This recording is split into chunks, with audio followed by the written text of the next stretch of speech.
Hello, everybody. It's the Combatcast with the man called Dave Chevy, and we are coming off of UFC 325. We're going to talk about that. We're going to talk about Bautista versus Oliveira, and I'll have some stuff for you Patreon folks this week after the show. Maybe a little more Zuffa boxing and some potential fights coming up.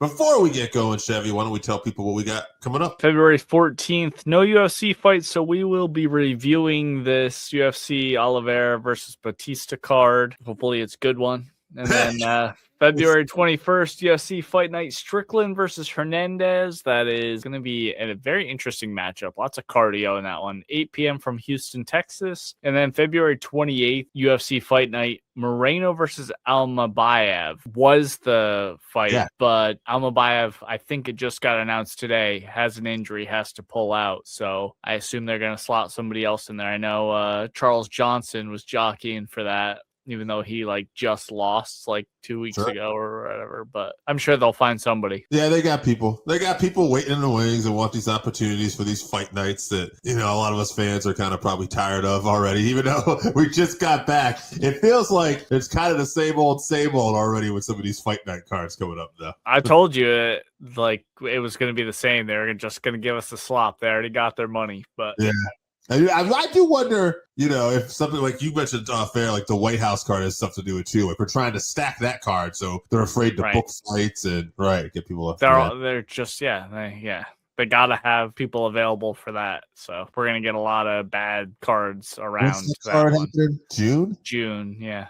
All right, so end of June for your boy Donald Trump's birthday. Let's talk about UFC 325. It just happened, and I have to say, before we even get into the main card, any other fights you want to talk about, I don't say it was like a bad card or anything, but it's amazing to me how I just didn't feel as much enthused about this as I did the week before with UFC 324. I thought back-to-back pay-per-views, I was here awesome, and then I was kind of like, this one's kind of whatever. Yeah, there's no prelims I want to go over. It was not worthy. I mean, let's get into the main card here. All right. Quillian Sal killed. I'll learn how to pronounce it eventually. He knocks 3 or 4 more people out. I'll figure it out. He fought Jamie Malarkey. Yeah. A vet, UFC vet Jamie Malarkey. Yeah, and the thing they were talking about was Quillian's great grappling. Did people forgot about that because he had, a good knockout the last time. And it was apparent in this fight. He was able to take Malarkey down. Oh, man, I forgot to write it. It was a choke, right? That's what he ended up finishing. Face crank, and rear naked choke kind of thing, yeah. So he's impressive. Tough division. I'd say keep taking him slow. Maybe give him an old name like a Bobby Green or King Green next, It's a bummer for King Green, but I do think you're going to have to give guys – he's going to have to fight guys like this. Drew Dober, I think, is – Drew Dober would be a good matchup. That would be a good because someone's still athletic and younger. It wouldn't feel like he's just going to eat him up. So yeah, and he has a good chin too. So he absolutely dominated Jamie Malarkey. So he's been finishing all these guys too. So you got to step him up a little bit for sure. And this was on short notice too. So he was going to fight some guy we'd never heard of before this, who fell out, and instead they slotted in Jamie Malarkey last minute, who is a UFC vet, and he absolutely dominated him in the first round. So, this kid's got potential. A hard name, but it's something we're going to have to learn. That's Quillian. Well, we'll learn his first name. Quillian, yeah. So, Tai Tuivasa versus Taliesin Teixeira. I just want to point out, a friend of ours, Scott, I thought about him this entire fight because he hates the heavyweight division because it's just sloppy guys with no cardio, and this was the epitome of that. Yeah, it had its moments in terms of Ty caught him with a shot, is he going to get him? But as far as high-level MMA go, no. It was what it was. I will say, just to take something out of it, Taliesin, I was impressed with his chin because even though Ty was tired, he still caught him with a couple shots, and I thought, that might have put somebody else out a little while ago, but not the case with Taliesin. So take that from what you will of this, but how unimpressed was I with these performances? I always have a fight lined up. I don't even know who to book this guy with, honestly. Just get him another heavyweight because I was looking at it, and it's he lost to Derek Lewis previously, so it's that's who I would book you with after a performance like this. But we're not going to have that fight. So, is Andre Arlovski still available? No, he's got to fight Jack Doherty and his other 3 friends or whatever. Ty has no defense or cardio. I love the guy so much, but he just hasn't progressed at all. I know he's been out a long time. He could be rusty, but I don't think that was the problem. It's just lack of progression. I don't think it doesn't seem like he trains or works at being a professional athlete. He just wants to go in there and fight people. So this is like 6 or 7 losses in a row. He's probably gonna get cut. I mean, the only thing that's saving him from getting cut is how bad and boring the heavyweight division is. He's at least a character, but even like Tony Ferguson and Donald Cerrone, BJ Penn, these guys were legit legends, and they only made it 6 or 7 fights. So I don't know if he's going to get the benefit of the doubt. But Taliesin, whatever. I don't care. Rafael Fiziev versus Mauricio Rufy. Impressive performance by Rufy. Rufy, he's the guy, he keeps winning. And, he's only had a couple losses here and there. He's out at Fight Nerds camp as well. He's somebody I'd like to see him fight maybe a Benir Dariush next. Someone would, has been around and can kind of grapple with him too and can strike. I think that would be an interesting fight. Yeah. As far as this one, just too bad Fiziev also doesn't have any grappling because we've seen the path to victory against Rufy, and Fiziev just doesn't have grappling either. He's a Muay Thai guy. So unfortunately, Rufy was the better striker on the night. Fiziev did do a good job, trying to put pressure on him and cutting off the cage, but Rufy caught him at the end of a huge right hand, and respect to Fiziev, he really did everything he could to stay in there, but just wasn't his night. So yeah, I don't know what you do next with Fiziev. He's kind of just below that top level. Mm-hmm. I think just matchup wise, this was a bad matchup for him. Yeah, I think Rufy is exciting, but you have to give him the right matchups, otherwise he's going to get dominated, I think. So like, don't put Gamrot against him if you want, you know what I'm saying? So it's hard to get super excited about a guy like him when they're gonna push him to that top level and he's gonna end up getting dominated. Yeah. So speaking of guys they might have pushed too soon but has recovered, we're talking about Benoit Saint Denis versus Dan Hooker. Yeah, exciting fighter. It's almost like, I don't want to say like, because I wasn't surprised that Benoit won, but in almost in a way like a changing of a guard. Like Benoit's taking Hooker's spot now. Like Hooker was kind of an exciting fighter right below that top 5, type thing. And now Benoit Saint Denis is there. I mean, hey, this guy's striking is on point. He's so much fun to watch. I think he had a couple call outs too. Maybe a Michael Chandler or Conor McGregor. He's shooting for the moon, I believe, with some of the fights, I would say you're not going to get that Conor McGregor fight, but if they do Chandler dirty and they never give Chandler that Conor fight, maybe he'll get that one. I don't know. I don't even want to talk about that. He's never fighting Conor McGregor. No, he's definitely not doing that. Chandler's not fighting Conor McGregor either, so. Right. Nobody's fighting Conor McGregor, I bet. Yeah, as Hooker, it's a fun watch with the right matchups, but unlike Rufy, people have seen how to beat him. Yeah. I thought he would do better against the takedowns, but he couldn't really get BSD's respect. So BSD just kept putting insane pressure on him. And when BSD did get him down, he had heavy top pressure and heavy ground and pound. So Dan just didn't have an answer for it. So I want to see Hooker versus Max Holloway. That's a fight I want to see, before Dan loses his way out of any opportunity to fight Max, because it's not at the right level. Charles probably has to beat Max coming up, and then that might happen, I would think. I think if Max is winning that fight, then Max has probably got another big fight coming up. All right, well, then I changed my mind. I don't want to. BSD, never going to be champ, so I don't know. He just doesn't have the skills to be champion. So people are going to catch him when he's rushing in like that. He just like closes with his head up and his chin up in the air. And that's why he lost to Dustin Poirier. He was trying to put all that pressure on Poirier. But if you get someone that could snipe you on your way, and he's going to get knocked out every time. So Matt Brown actually suggests a podcast that he should fight Paddy Pimblett next. That, Paddy's looking to rebound, that BSD would bring the fight to him. Yeah. It's not a good fight for Paddy, because that was what beat him, was all that pressure. And he doesn't have, like great one punch KO striking that's pinpoint accurate. He throws big looping heavy shots, but you need someone that throws, an accurate punch when he's coming in. Paddy, I mean, the grappling would be much closer. So when he did take him down, Paddy's a lot bigger than BSD, and he's very capable on the ground and off his back. So that would be interesting. Yeah, I don't know if that could be next, I guess. Right. But to your point, I don't know if you're protecting Paddy still and you want Paddy to maybe get a nice win back. That might not be. It's not the best matchup for Paddy. It's not a terrible matchup, but it's not the best matchup either. They need to give him like Rufy or something, like give him Rufy where he could just go and take Rufy down and dominate him. Sidebar here before we finish with this main event, because I think we're both equally as excited about this card. But talking about Paddy Pimblett and your reaction to this about, how Benoit St. Denis is a dangerous matchup for him. I feel like after watching the Justin Gaethje fight with Paddy, even though like we talked about Paddy's toughness and everything like that, when I really had a week to digest it and more time to digest it after we talk about it, it's like there's levels to this. And I think I mentioned it to you off the air. It's like, oh, you know what? It's like Justin... Like, does he beat, like, we know he doesn't beat Armin, and, we talked about it, we know he doesn't beat Ilya, but it's like, man, he lost to Max, too, and he's lost to Charles, and those two are fighting for the BF title, and it's like, okay, so maybe there's just a lot more levels, and maybe Paddy Pimblett wasn't even where we really thought he was, in all honesty. I think it's a stylistic thing, It's like, Gaethje's weakness is crisp strikers who are power, have, like, Max is striking, like, he's so crisp. His footwork's so good. He manages the distance. Like Ilya, super powerful, very good striking, also great footwork. Gaethje needs someone that's going to stand in front of him and try to brawl with him. I mean, that's how he's going to get dominant wins.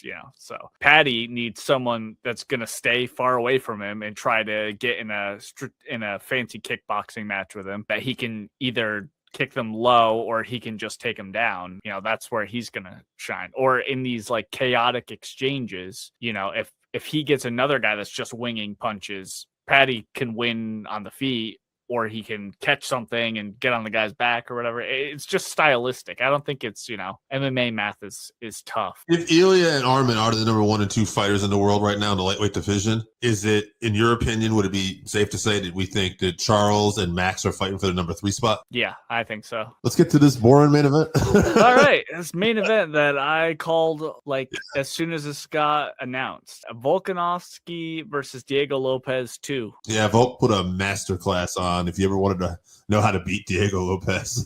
Like, it pretty much to me looked like a better version of the first fight, which is I think what we kind of said was going to happen. It looks better in a rematch. It's Ask Max Holloway. Yeah. And the only thing I want to say, I was happy at the end of this, one, because it was over, and two, because Volk is not retiring right now yet. And I do like that. Even though it's nice to see the legends go out, I'd like to see Volk, just because he's still so good. I'd want to see him in a competitive, facing one of the other top featherweights in the world. And, if that win or lose, if that's going to be his final fight, cool. And Murphy and Mozavar was just announced for an England fight night at the O2. And even though the rest of that card is a little suspect, that's a great fight. And I'm looking forward to see who's going to win that. And I'm glad they're doing it that way. So whoever wins that clearly should be the one fighting Volk.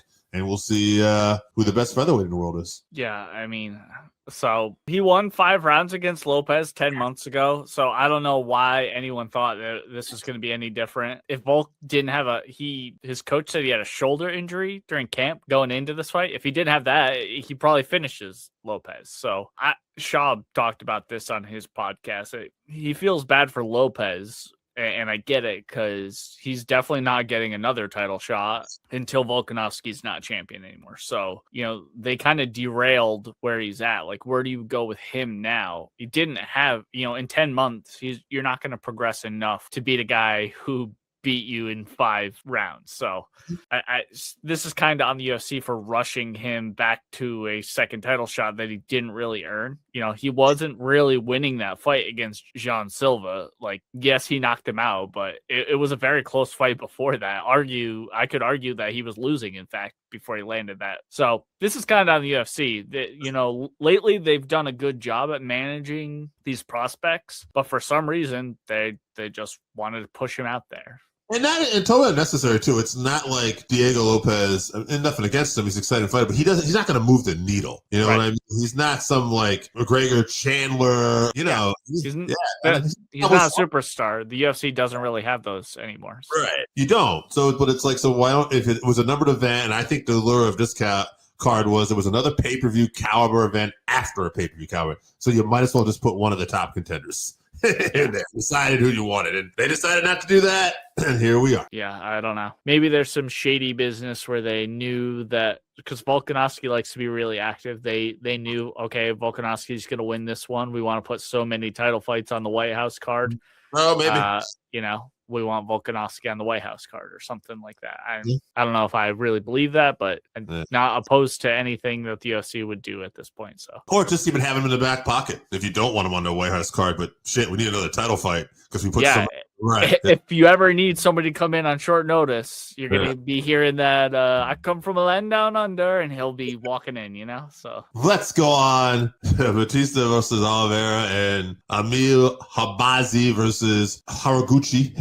So that should have been on my names. Your Jeopardy, get on Patreon if you want to hear Dave pronounce fighter names. Any other fights besides the main event and co-main event got you interested in this event? Yeah, there's some interesting matchups. Saeed Nurmagomedov versus Java Basharat. Interesting. Nurmagomedov is like the striker. Nurmagomedov. So that's a good matchup. Nikolai Buratenikov versus Nico Price. Nico Price never in a boring fight. No. Alex Morono versus Daniil Donchenko. Alex Morono never in a boring fight as well. So undercard. This was on your test. Michal Oleksiejczuk versus Marc-Andre Barriault. Very good matchup. And then number 6, Jailton Almeida versus Rizvan Kuniev, who's not ranked. Keep an eye out on him, though. So clearly the UFC thinks this guy's very dangerous, fighting number 6 Almeida versus unranked Rizvan. Heavyweight division, very shallow. So just think about how quickly they want to push somebody they think could be a guy. If he's fighting the number 6 guy and he's unranked. I think he only has one fight in the UFC. So, by the way, I want to say something for Joe here. I liked it. He chose this as the graphic this week. Maybe we should, if he happens to check this out, like this should probably be the graphics we try to use in the future a little bit, because we do get to see the whole card and the records and everything on here. So thanks, producer Joe. Yes. All right, let's go over this co-main event. Probably the best fight on the card here. Amir Albazi versus Kyoji Horiguchi. Albazi 17-2, 5 KOs, 9 decisions, 3 subs. He's 5-1 in the UFC. He is coming off his first loss to Brandon Moreno, one of the best in the world at flyweight. Horiguchi 35, 5-1. 15 KOs, 6 subs, 14 decisions. This guy has had performance of the night once, but in the UFC, but he's also a former risen flyweight champion and bantamweight champion. And he was also a Bellator MMA bantamweight champion at one point. So this is a guy. We actually saw him fight Sergio Pettis in a fight he was dominating, and then he ended up getting knocked out with a spinning back fist. In the final round. At the very end of the fight. Crazy. So, but Horiguchi's fun. He had a loss to Mighty Mouse too. He fought Mighty Mouse early in his career too. I was going to say he wasn't the guy though. There was somebody that was the recipient of the mousetrap, the German suplex. That was Ray Borg. Ray Borg. Yeah. So this should be fun. I'm going to go Albazi because I think he really is more. I think it's just a difference of like career trajectory. Like obviously Horiguchi's tough and he may prove to still be too much for Albazi, but I just feel like Albazi's the one who's on his way up now. And if you look at Horiguchi, he's had so many fights, whether it's in the UFC, his second time now, Bellator, Risen. I think it's time that, Albazi's going to catch him here. But I'll say decision. After how good Horiguchi looked versus Ulanbekov, I think I favor him over Albazi. Albazi's only real tests have been a split decision win over Kaikar France, who, lately has really fallen off, kind of. I'm a fan of the guy. I hate to say that, but he's really fallen off. And decision loss to Moreno that you mentioned. So, plus he didn't fight at all last year. So I'm going to go with Horiguchi. I think he's tough, though, so I'll say decision. Flyweights are tough too. You don't usually get to finish. Horiguchi's also 35, and on those real low weight classes, you need to be at your peak athleticism. So 35 is tough, but he's also an anomaly being Horiguchi. So main card here. Mario Bautista versus Vinicius Oliveira. Vinicius Oliveira is 23-3, 16 KOs, 2 subs, 5 decisions, and he's undefeated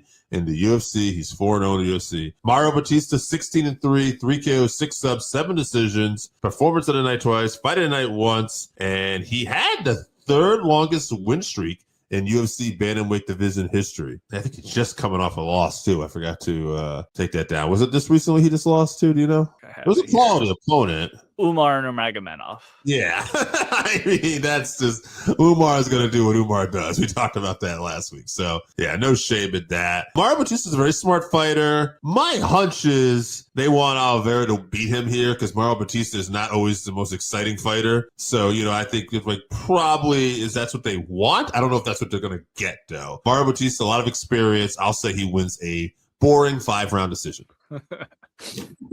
Boy, oh boy, I don't care about this fight. This is a terrible main event. Whoever put this together should be fired from the UFC. I always pick against Bautista, so why stop now? I'll say Oliveira by terrible, boring decision as well. Hope I'm wrong. Yeah. Hopefully the fights are good, but we'll see what happens. We don't have a lot of hope.